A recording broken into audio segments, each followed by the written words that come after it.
ना तो अब संजू के साथ तेरा कोई रिश्ता रहा।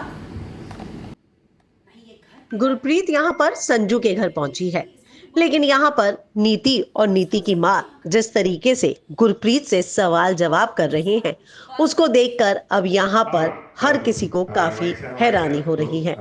यहाँ पर नीति खरी खोटी सुना रही है गुरप्रीत को, लेकिन यहाँ पर गुरप्रीत ने भी नीति को नहीं बख्शा और साफ साफ कह दिया कि वो कभी भी परी की जगह नहीं ले सकती, क्योंकि परी और नीति में जमीन आसमान का फर्क है। सही कहा। जब तक तू पिंड में थी मुझ पे गुस्सा कहाँ दिखाया तूने? तो हमेशा से ही बहुत प्यार से बात करती थी मुझसे, क्योंकि उस वक्त तुझे हमारी जरूरत थी।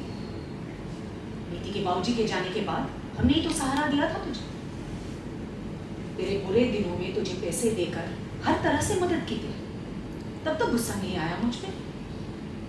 और अब धमका रही है तू मुझे? शर्म आनी चाहिए तुझे। किस बात की शर्म? हाँ, मानती हूँ कि तूने मेरी मदद की है, लेकिन उसका कर्ज तो मेरी बेटी ने कब का चुका दिया। भूल गई? परी के बाद तुझे और तेरे परिवार को यहाँ रखा मेरी नीति ने, इसलिए तेरा और मेरा हिसाब बराबर। क्या हुआ मम्मी? किसका हिसाब कर रही हैं आप? हाँ, ये एंट्री से क्लीन बनाना सो कौन है मम्मी?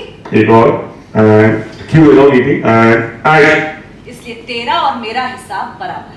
कौन है मम्मी? किसका हिसाब बराबर कर रही हैं आप?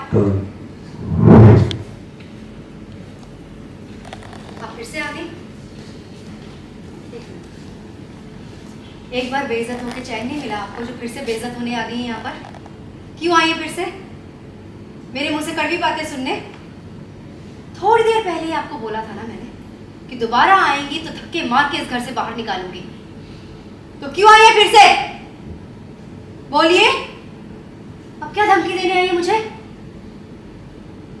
इसलिए आई है ना ताकि मैं कुछ भी गुस्से में बोल दूं और आप फटाफट से जाकर पार्वती को कंप्लेंट कर दे, ताकि हमारे रिश्ते खराब हो जाए। I don't know, वो आपको कैसे झेलती